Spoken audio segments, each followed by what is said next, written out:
Perhaps the target wasn't day-glow orange, but the wound was life-changing, if not life-threatening.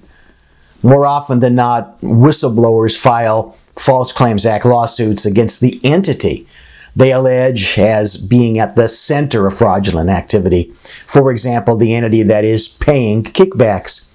Whether that entity is a hospital, an ASC, an implantable device manufacturer, the entity is typically the prime target because it's the nexus of the claims that the whistleblower alleges are fraudulent.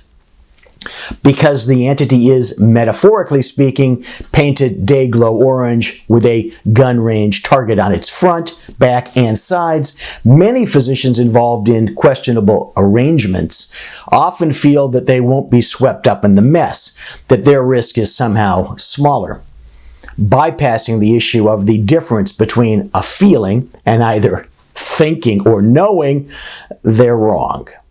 In March 2020, a blog post on Weiss PC, free stay out of jail pass, I wrote about the False Claims Act lawsuit in which the U.S. government intervened and alleged that Spine Frontier, a spine device manufacturer, and Kingsley Chin, a physician, its founder and chief executive officer, as well as other Chin-controlled entities, paid spine surgeons over $8 million in sham consulting payments, ostensibly for product evaluations, when in fact the payments were for the use of Spine Frontier devices.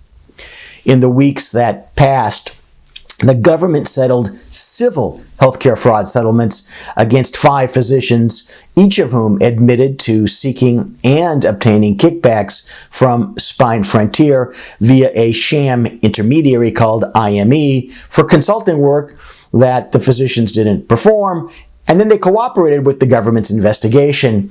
Each of the 5 also admitted that one or more of Spine Frontier, Chin, or Aditya Humad, the CFO of Spine Frontier, and a defendant specifically instructed him to bill consulting hours to Spine Frontier for each and every surgery in which he used a Spine Frontier device, regardless of whether he spent any time actually consulting.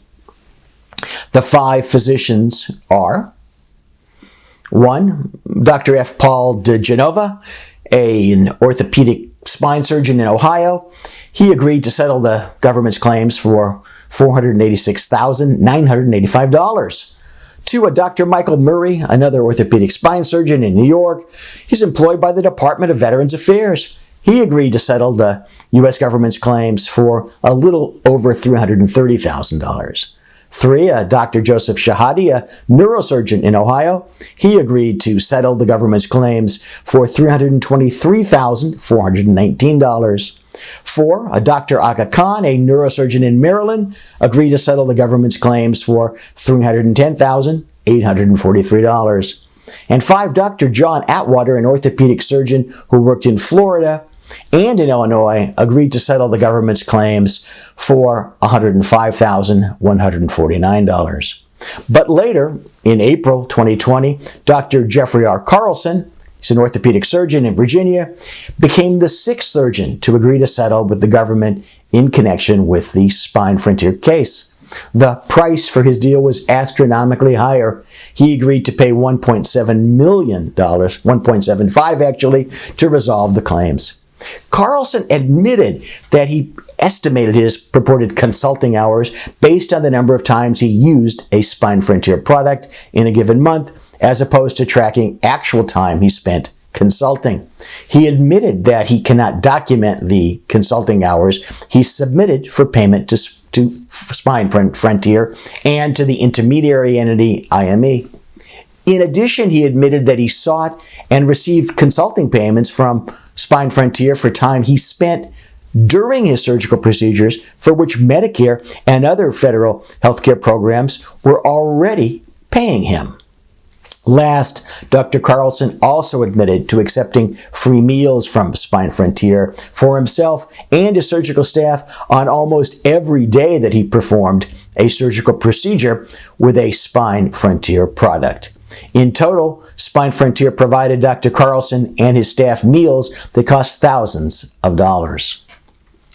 Note that each of the settlements, which one may safely assume was made without any admission of liability, relates to a civil action only.